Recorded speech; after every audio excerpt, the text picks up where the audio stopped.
Dankie dat jy so lekker saam gesing het en die naam van die Here groot gemaak het. Dankie dat jou hart oop is vir sy liefde en sy genade. Die Bybel sê, nader tot my, sê die Here, en wat sal gebeur? Hy sal tot jou nader. Ja, nader tot God, dan kom hy nader aan jou. So as ons na hom toe nader, elke keer wat jy hom roep, jy moet dit onthou. Elke keer, daar in jou alleenheid, daar waar jy in eensaamheid, waar jy probleme het, as jy na hom roep, is hy daar. As jy roep, hoor hy. As jy hom vra, antwoord hy. Hy is altyd daar. Ja, ons hoor baie keer sy antwoord, maar baie stadig, want ons wil nie altyd dit mooi verstaan en hoor nie. En daarom verstaan ons nie altyd wat hy vir ons wil sê nie, en sukkel ons baie keer om die antwoord te kry. Ek wil vanmôre met jou praat, ons nuwe reeks waaroor ons gaan handel en gaan praat, is rentmeesterskap. So ek wil vanmôre begin met rentmeesterskap. Ek wil hê jy moet saam met my blaai na 2 Konings 5 vers 1 tot 8. 2 Konings voor in die Bybel, Ou Testament nie Nuwe Testament nie. 2 Konings 5 vanaf vers 1 tot 8 gaan ek met jou saam lees. Nou ek wil vanmôre met jou praat oor rentmeesterskap in die huis. Ek wil praat oor ons kinders. Dit is 'n onderwerp wat baie naby in ons harte lê en baie van ons sukkel vanmôre met ons verhouding met ons kinders, nê. Baie van ons sê vandag, Laurens, my kinders kom nooit by my nie, nê. Ander sê, ons kan nie mekaar vind nie. Ander sê, hierdie tienerseun van my, ek wil hom net aan sy ore gryp en uit die agterdeur uitjaag en wegjaag en so het ons al baie gehoor, nê. En daar is nie 'n handboek vir tiener grootmaak of kinders grootmaak. Die enigste handboek wat ons het is die Bybel. So as ons nie die Bybel se handgeskrifte en se voordele gebruik nie, sal ons nooit by 'n normale ouer-kinderverhouding uitkom nie.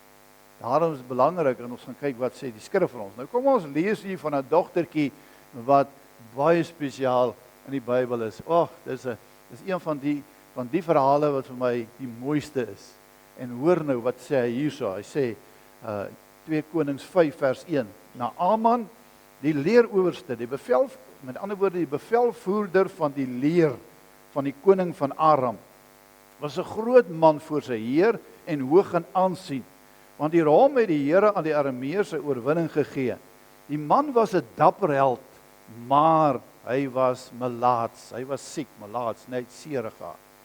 En die Arameërs het in die bendes uitgetrek en in die land van Israel 'n klein dogtertjie as gevangene weggevoer wat in diens van Naaman se vrou gekom het. En hierdie dogtertjie het vir haar meesteres gesê: "Ag, was my heer maar net by die profeet wat in Samaria is, dan sou hy sy melaatsheid weggeneem het." Toe gaan hy in en gee dit aan sy heer te ken en sê: "So en so die dogtertjie gepraat wat uit die land van Israel kom." En die koning van Aram sê: "Gaan dan, ek wil 'n brief aan die koning van Israel stuur." En hy het gegaan en 10 talente silwer, dis omtrent 342 kilogram, en 6000 sikkels goud, dis omtrent 68 kilogram, en 10 stel klere saam met hom geneem. En aan die koning van Israel die brief gebring van die volgende inhoud: "Saam met hierdie brief aan u stuur ek dan my dienaar Naaman na u toe, dat u sy melaatsheid kan wegneem." Toe die koning van Israel die brief gelees het, skeer hy sy klere en hy sê: "Is ek dan God om dood en lewend te maak, dat hierdie man na my stuur om van 'n man sy melaatsheid weg te neem? Erken en sien tog net hoe dat hy 'n geleentheid teen my soek." Maar toe Elisa, die man van God, hoor dat die koning van Israel sy klere geskeer het, laat hy die koning weet: "Waarom skeer jy jou klere? Laat hom maar na my kom, dan sal hy weet dat daar 'n profeet in Israel is." Wow, een van die mooiste verhale in die Bybel. Maar wat tog so 'n klankie van hartseer het. Want jy sien, hier is 'n weeskindjie. Die Bybel sê 'n klein dogtertjie. So dit was nie 'n jong kind of 'n groot vrou nie. Hierdie was 'n klein dogtertjie wat weggevoer is van haar pa en haar ma in 'n ouerhuis uit deur oorlog en dinge wat gebeur het, soos wat Putin daar in Oekraïne gedoen het, hoe die klomp kinders daar weggevat het van hulle ouers af en hulle Israel toe Rusland toe vervoer het of weggeneem het en hulle ontvoer het, so is hierdie kindjie uit haar ouer huis ontvoer. En ek kan dink hoe sy gehuil het. Ek kan dink hoeveel hartseer daar in haar smart in haar hart was, want aan enige kindjie is dit so. Ek het enige luister waar een van die kenners van ouers wat kinders nie kan mooi groot maak nie, en ouer huise, ouer huise en ouer kindertuise. Praat ek nou so die mekaar, ek struikel. En kinderhuise.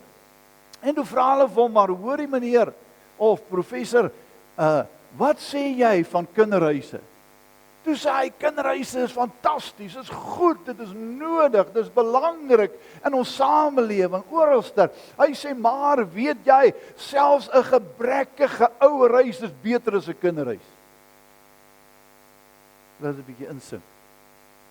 Selfs 'n gebrekkige ouer huis waar die pa nie werk het nie en sukkel en hierdie goeders is nog steeds vir die kind, nie vir my en vir jou nie. Vir die kind meer belangrik as 'n kinderhuis. Want ons het in 'n gemeente waar ons betrokke was, het ons seker so 1 blok van die kinderhuis afgebly. En die kinderhuiskindertjies het by ons skool, sonnaarskool bygewoon en kerk bygewoon. En as ek die soeke na liefde en daar die kindertjies sien, dan weet ek, as hulle tog maar net by ma en pa kan wees. Een oukie het eendag gesê, alles my pa hoe, en as hy hoe kwaai, en nou doen hy wat aan ons, as ek tog maar net by hom kan wees. Dis hoe 'n kind is.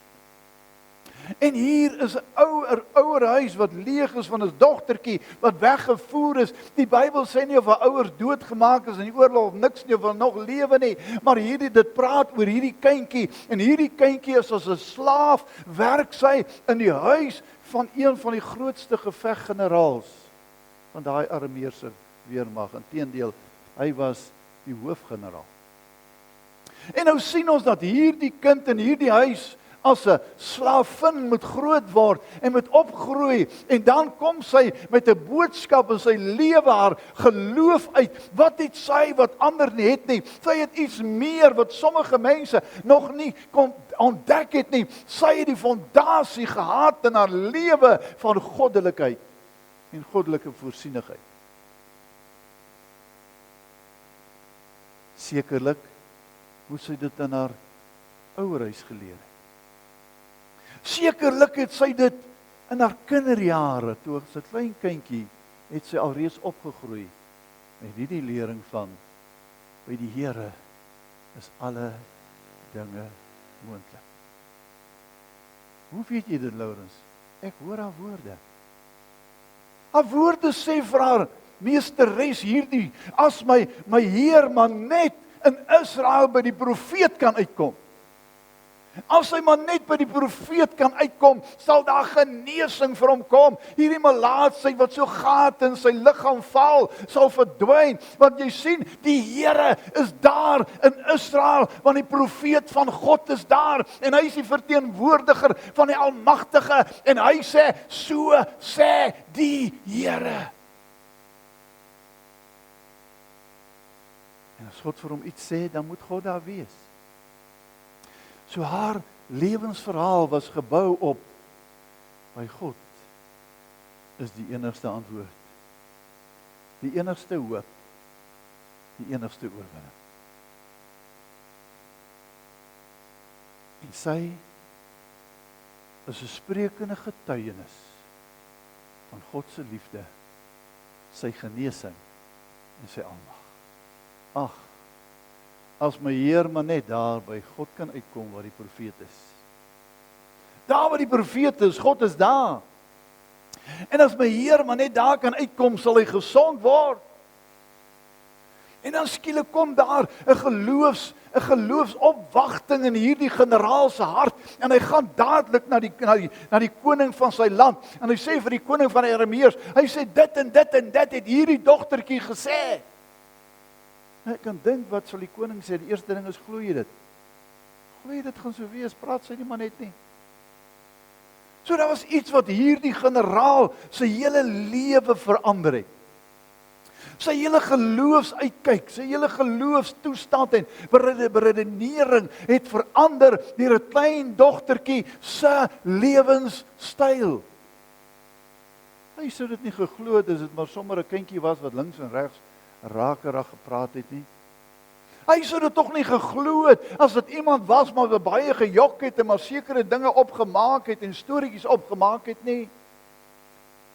Hy moes geglo het wat hierdie kind sê. En om haar te glo moes hy iets in haar lewe gesien het wat anders is as ander kindertjies se. Hy moes in haar lewe iets sien wat vir hom hoop gee, wat vir hom laat handel, wat vir hom die grootste besluit neem om onthou om 'n koning te gaan nader en vir hom iets te vra. Moet jy absoluut van jy moet weet wat jy praat en jy moet werklik glo dit wat jy sê dat dit die waarheid is. En dan stuur die koning hom met stelle, die Bybel hier lees van goud en silwer en al die goeders wat hy saam stuur in 'n brief wat hy die koning self skryf en hy stuur dit vir die koning van Israel. Hulle het net een ding verkeerd gedoen. Hulle het nie gegaan soos die dogtertjie gesê het, gaan na die profeet toe nie, hulle gaan na die koning toe. Want jy sien, hulle moet eers die regte kanale volg en dan dink hulle, as hulle by die koning uitkom, hy sal daarom ook sê, ja man, ek ken iemand wat dit kan doen. Hy het geglo, hierdie koning van die Arameërs het geglo dat die ou wat in Israel is, hy moet daarom seker ook God ken, so hy sal hom seker ook verwys en sê, ja nee, ek weet, kom ek stuur jou na die profeet toe. Maar hierdie koning van Israel is so die mekaar. Dit klink amper asof sy verhouding met God nie lekker is. Want die enigste wat hy sien dat hierdie koning wil hom kom aanval. Hy soek net 'n rede om hom dood te maak. Om hom met hom oorlog te maak. En dan sê hy, wie is hierdie koning dat hy 'n brief vir my stuur? Is ek nou miskien God om iemand gesond te maak? Hoor sy uitroepe.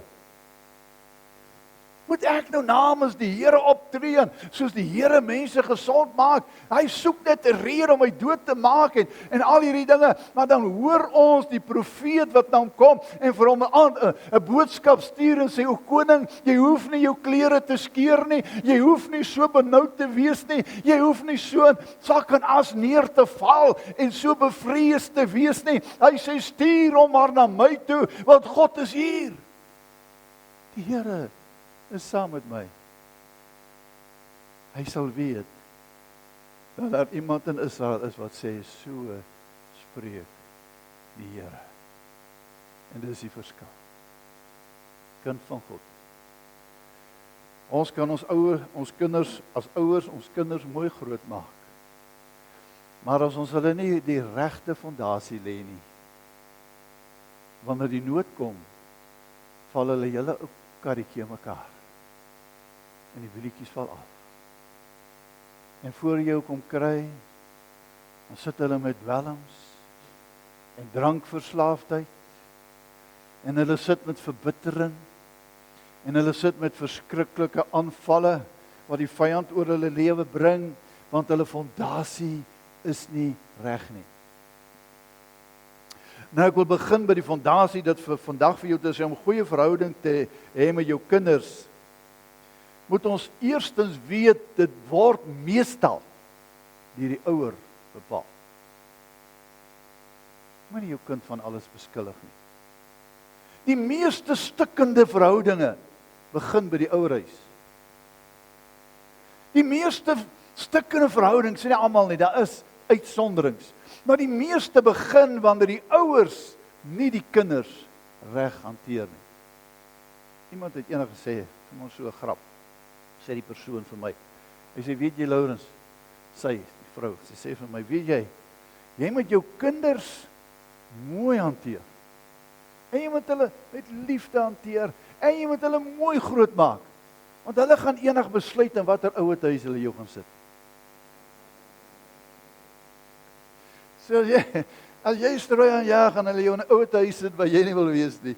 En jy gaan net sulke lang krokodiltrane huil. En hulle gaan niks worry nie. En jy gaan hulle nooit weer sien nie. Of miskien net so voor jy begrawe word. So behandel hulle goed. Dis punt nommer 1. Jy is seker vir hulle die beste op aarde, ek net nou gesê. 'n Kind kan hoe sleg behandel word. Maar sy pa is altyd, as hy so klein is, sy pa is altyd die sterkste, en sy ma is die mooiste, en ag, al sê die ander wat, dit maak nie saak nie. Hulle ouers is net die beste. Kinderlike geloof. 'n Kind is 'n goeie, tweedens 'n goeie naaper. Ek het eendag gesien waar ons sit en praat en daar's 'n van die manne daar wat een of twee hulle sit lekker in Lexington rook, daai tyd nog Lexington gerook. Rook hulle Lexington, blaas ons so. Maak hy mos 'n kringe. Het jy gesien? Ja, julle ken dit. Dis hoekom jy so lekker saam lag. Nee, ou lag net oor 'n ding wat jy van weet. Nou ja, en nou sit hulle daar, ons sit nou so teen die muur want dit is nou winter, nou sit ons so in die son. En nou vat hy die stompie, dan skiet hy hom hier so om die kant. Dan skiet hy hom so klaar gerook het. Dan vat hy volgende weer. En ek weet nie, op 'n kol kom ek hier om die kant van die muur en toe ek so omgaan, hier sit die ouetjie met die stompie. Waar het hy dit gesien? Nie by my nie, ek rookie. Hy het dit by sy pa gesien. Mense, kinders hou van naaping. Hulle is die grootste naapers op aarde wat jy ken. Jy het al gesien wat hierdie een wat hulle wys wat die seentjie so met sy hande op sy rug, dan loop hy so agter sy pa so in sy pa se voetspore.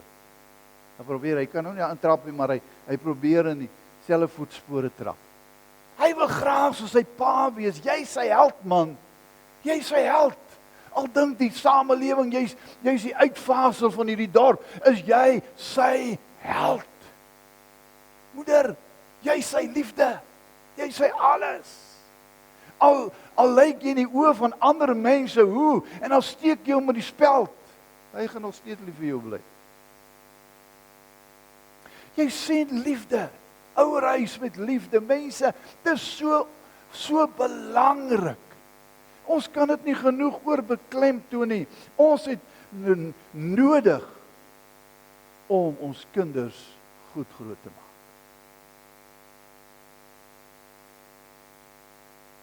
Ek onthou die verhaal van die chirurg, klassiese chirurg wat eendag op die radio verskyn het, op die TV of op die radio. En hy was 'n man wat groot in aansien was. Hy het baie goed gedoen en hy het baie opgestyg tot 'n spesialis in sy arbeidsveld. En toe hulle onderhoud met hierdie man en hulle vra vir hom, dokter, hulle sê, jy is nou so uitgestyg in die samelewing. Jy het seker in 'n baie goeie huis groot geword en jou ouers het seker baie bygedra. Wat kan jy vir die ander mense sê rondom huislike pligte en verantwoordelikhede en hierdie en hoe dit jou gehelp het om hierdie uitstyging te wees tot een van die bestes in ons land? En toe is sy verhaal, hy sê, jammer om dit vanmôre te vertel, maar ek het in 'n huis groot geword waar pa nooit gewerk het nie. Hy het net gedrink. Ons huis was so arm, maar baie keer nie eers kos gehad om vir ons te maak en vir ons voor te berei nie. Maar in hierdie armoede het ons in eenheid en liefde saam met haar die pad geloop en alhoewel pa baie gedrink het en vir ons die voorbeeld van drankverslaafdheid gegee het ons aangegaan in die samelewing en die skool maar aangegaan. Hy sê tot eendag in standaard 8. Ek dink dit is vandag graad 9, nee, 10. Graad 10. Toe sit ons by beroepsvoorligting en die man sê vir ons, hy sê, luister seuns, Jy bepaal wat jy eendag gaan word. Nie jou ouers nie. Nie die mense langs jou, die bure nie. Jy besluit wat jy met jou lewe gaan maak en niemand anders kan jou beïnvloed as jy jou besluit geneem het. Dis jou eie keuse. Hy sê daardie dag toe besluit ek. Al het ek arm groot geword, ek gaan eendag bo uitstyg. Al is ons die armste in die samelewing in ons dorp en ons buurt waar ons in bly, ek gaan eendag iewers uitstyg en nie so bly nie. Hy sê en ek begin leer. En toe klaar is met skool en ek matriek slaag, toe gaan werk ek want daar's nie geld om te gaan leer nie. Hy sê ek werk in die dag en ek studeer in die nag en ek gaan vir die een na die ander in die universiteit. Ek skryf in by die universiteit vakke en ek gaan in die nag en ek leer en ek loop by universiteitopleiding. Hy sê ek kry my graad BA en ek word later 'n dokter en dis waar ek vandag is. En hulle vra vir hom en hy sê vir hom, hy sê, ek en my tweeling Boetie het albei deur hierdie ellende gekom. En hulle vra vir hom, is jy nog familie? Hy sê, ja, ek het 'n tweelingbroer. Hulle sê, waar is jou tweelingbroer vandag? Wat doen hy? Hy sê die volgende woorde. Hy sê, hy het soos pappa geword. Hy het besluit om sy pa na te volg. En hy het begin drink en hy's vandag dieselfde pad as wat pa geloop. Liewe mens, ek en jy het baie om vir ons kinders te bied. As ons vanmôre kyk, selfs in 'n huwelik wat opgebreek het. Jy sit dalk vanmôre mense in hierdie gebou wat een of ander tyd in 'n egskeidingssaak betrokke was. Jy dalk 'n tweede huwelik, dalk 'n derde huwelik. Jy dalk vanmôre alleen. Jou kinders kom deur hierdie ellende en hierdie probleem. Ek dink die pyn van egskeiding is erger vir die kind as vir die ouer. Want jy sien, jy wil net van hierdie uitvaagsel ontslaa raak. Jy wil net nie meer met hierdie persoon getroud wees nie. En jy sien oor kan die draad lyk dit beter en dit gaan goed daar en hulle lyk of hulle floreer en daarom besluit jy gaan ook aangaan, maar dis nie jy nie, jy kan maklik verskywings maak en aangaan, want jy kan vir jouself sorg en jy kan aangaan, maar die kind is die een wat die swaarste en die seerste kry. Dink liewers 3 maal voor jy 'n egskeiding oorweeg. So vir iemand eendag vra, het jy al ooit gedink aan egskeiding? Toe sê nee, maar aan moord baie. Om iemand te vermoor het ek baie gedink, maar nie egskeiding nie. Nou julle, ek onthou 'n paar jaar gelede het 'n vroukie eendag, ek dink ek het dit al vertel, ek weet nie kom ek vertel dit weer want dit pas nou by my boodskap. 'n Jong vrou, wat seker 'n paar jaar getroud, 2 of 3 jaar getroud, is eendag by my in die kantoor gekom en my kom praat oor berading. En sy het gekom vir berading en ons is besig om berading met haar te hê. En ek sal nooit haar woorde vergeet nie.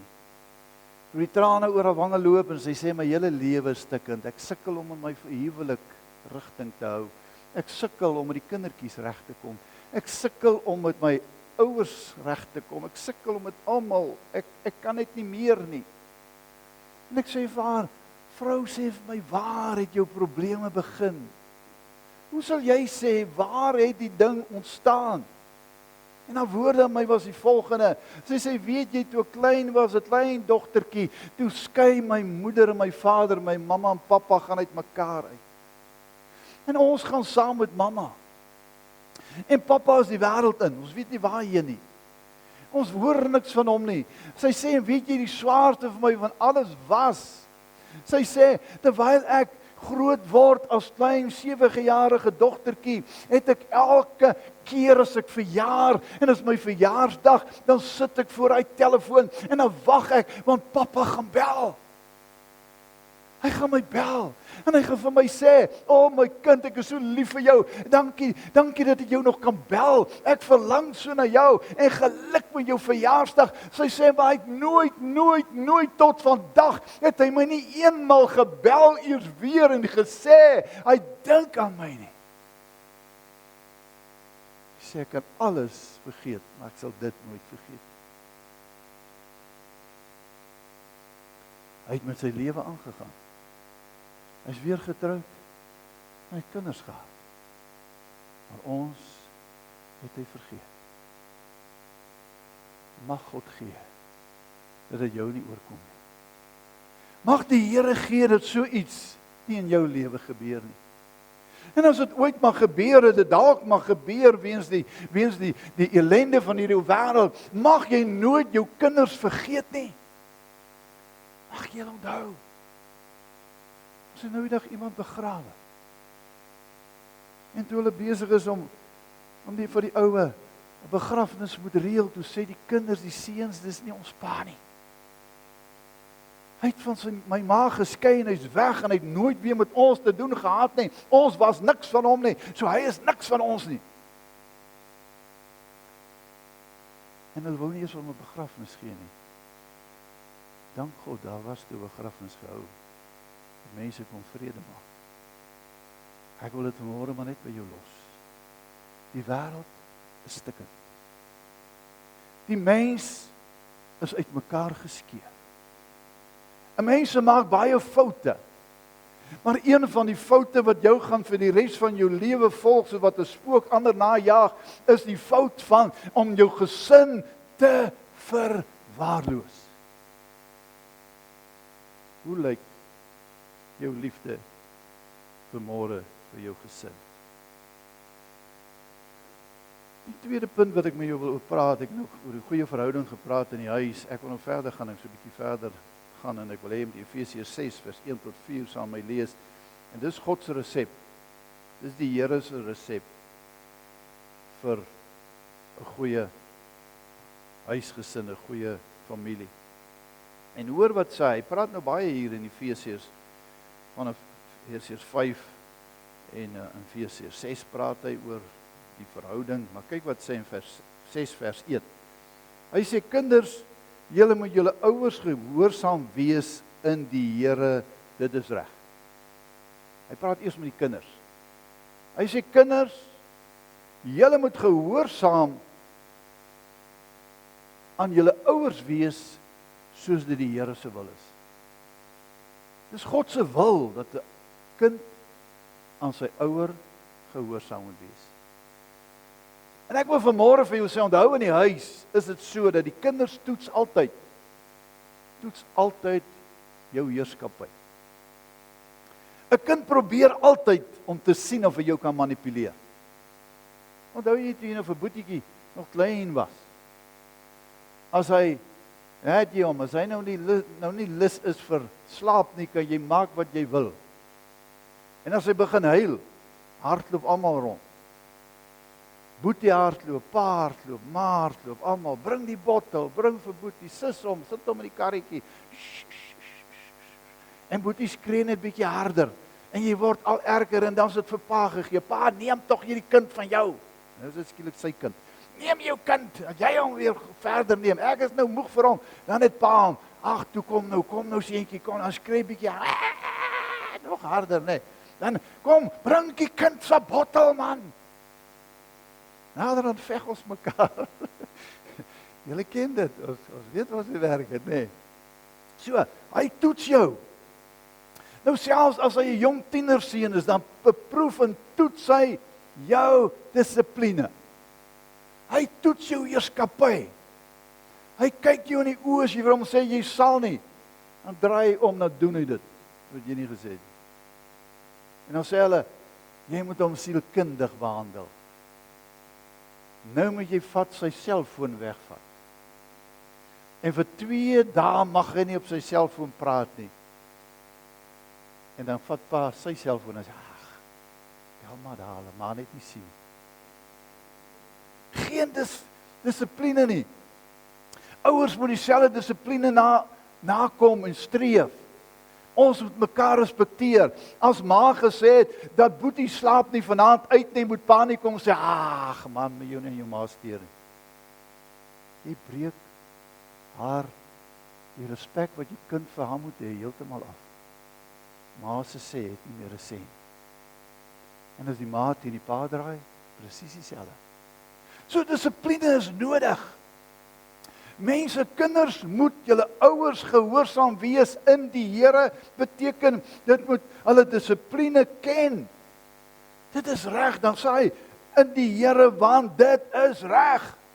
Dis reg in God se oë. Ek wil vanmôre sê, en ek gee nie om wat hierdie land se regering sê nie. Ek sê vir jou, dissipline is nodig in die huis. Ek gaan nou nie kans vat en sê, wat is dissipline nie, julle weet. Maar dissiplineer jou kind. Die tweede vers sê, eer jou vader en jou moeder. Dis die eerste gebod met 'n belofte. Eer jou vader en jou moeder. Hoekom moet jy vader en moeder eer? Sodat dit met jou goed mag gaan.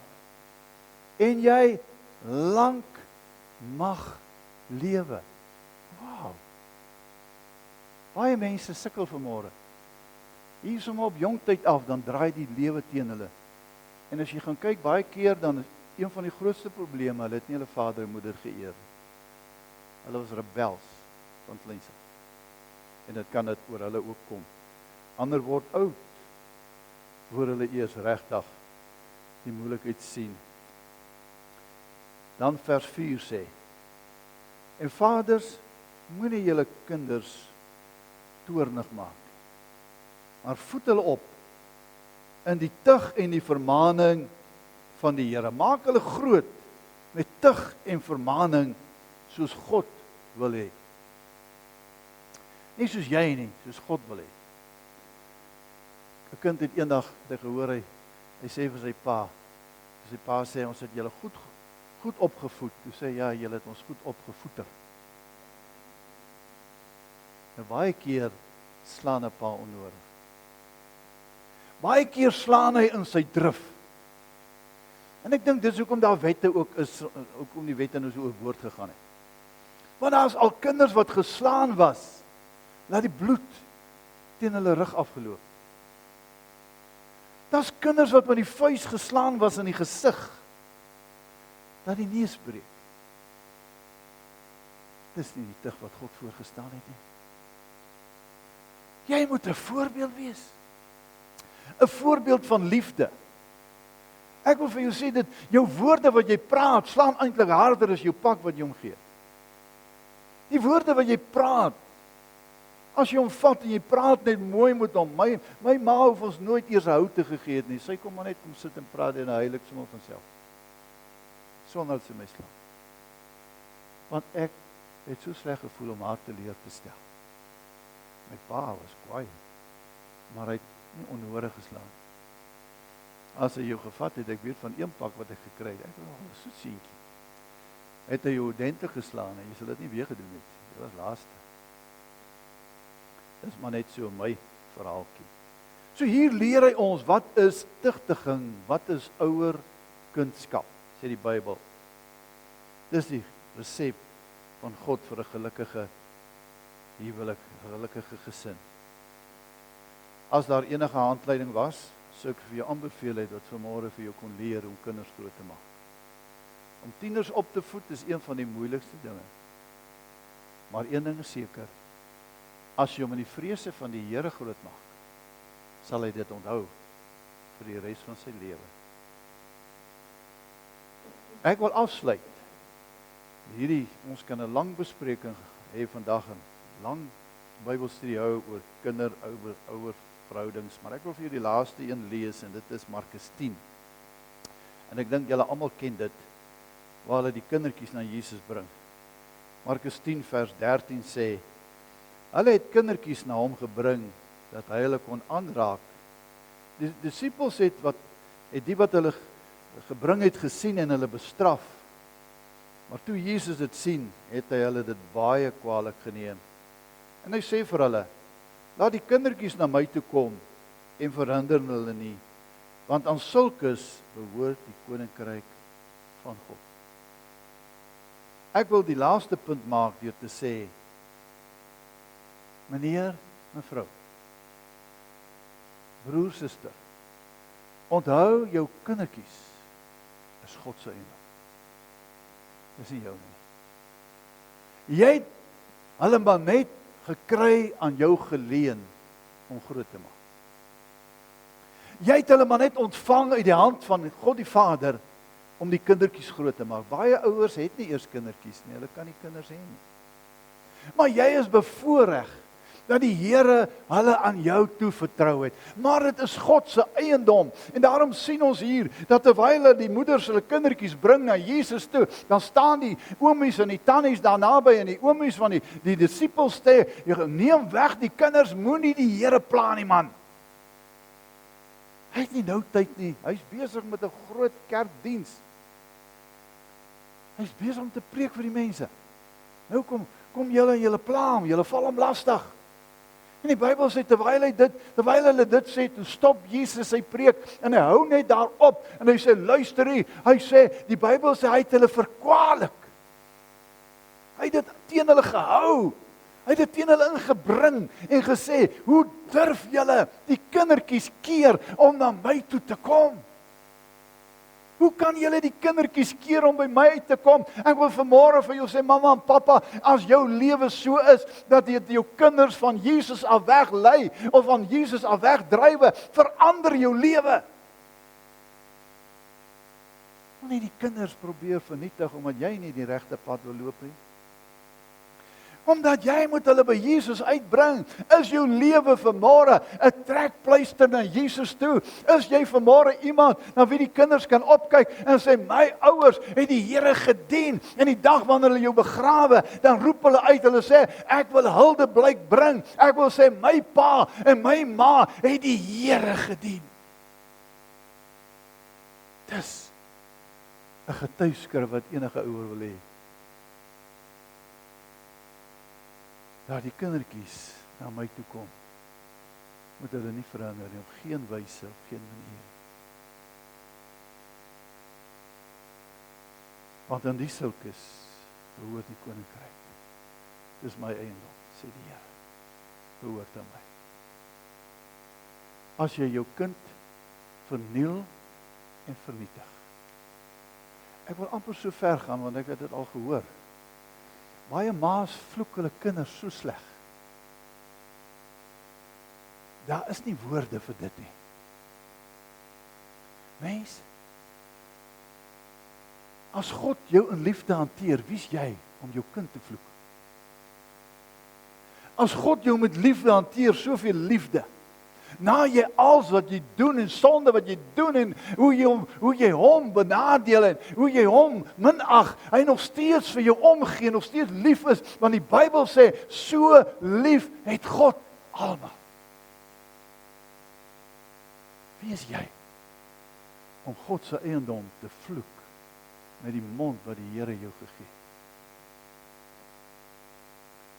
Wie is jy om jou kind te mishandel met die hande wat God jou gegee het, om te werk en te vertroetel?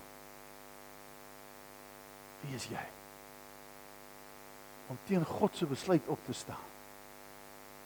Jy sal verantwoording voor God gaan doen. Jesus het eenmaal hierdie woorde gebruik, toe sê hy wat een van hierdie kindertjies, hierdie kleintjies wat struikel. Hy sê dis beter dat hulle 'n meelsteen om sy nek vasmaak en hom aan die diepste kant van die see gaan ingooi dat hy verdrink. Dis beter want hy gaan voor God verantwoording doen vir wat hy vir sy kinders doen en hoe hy hulle mishandel. Mense wat kinderpornografie en kindermolestering doen, jy gaan verantwoording voor God doen, so seker soos ek hier staan. Jy sal voor die Here verantwoording doen vir daai sonde wat jy aan hierdie kindertjies gedoen het. God sê so. En daarom wil ek vanmôre afsluit. Ek wil dit vir jou sê en ek wil hê dit moet jou onthou. Baie mense sê, hierdie woorde en hierdie uitdrukking gebruik ons so baie wanneer ons sê spyt kom te laat. Baie word spyt, maar eers wanneer dit te laat is. Wanneer jy nie meer kan vrede maak nie. Wanneer jy jou ouers so seer gemaak het en van hulle af weg gevlug het en hulle die dag begrawe word, dan as jy spyt, jy het tog nie maar gaan regmaak. Wanneer jy jou kind so verniel het, laat die ouetjie nie meer mooi kan dink in die lewe nie, en hy eendag van jou al weg moet geneem word, dan is jy spyt dat hulle hom na kinderhuis toe moet verskuif. Kinder-ouer verhouding is belangrik in God se oë. Maar vandag is nog kans om reg te maak. As jy vanmôre, en ek wil nie meer regtig afsluit, as jy vanmôre weet dat daar is iemand in jou kinders wat vanmôre verbitter is en hulle is verbitter teenoor jou, wat die rede ook mag wees, as jy waarlik 'n man en 'n vrou van God is, dan staan die woord vas wat sê, as jy weet jou broer het iets teen jou. As ek weet Gert het iets teen my, sê die Bybel, moet ek met hom gaan regmaak. Hy sê nie, daai een moet kom, my kom regmaak, en ja, dit moet nog gebeur, maar dis nie wat eintlik hy bedoel nie. Die Here sê, jy moet eers met hom gaan regmaak. Hoekom? Omdat die Gees van God kan jou oortuig, maar nie daai een is so ver in die wêreld. Hy kan nie oortuig word om te kom vrede maak nie. So as jou kinders vanmôre angstig is en van jou al weggedryf is dit nodig dat jy vanmôre as waarlik 'n priester van jou huis sal opstaan en jou kinders bymekaar roep om hulle te gaan sien en vir hulle te sê, ek is jammer man as ek iets verkeerd gedoen het. Reik uit.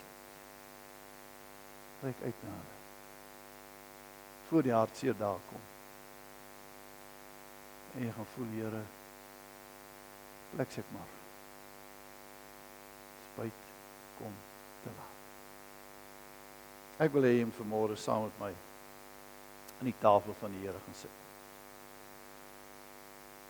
En ek wil hê jy moet vanmôre deel aan hierdie nagmaaltafel raak.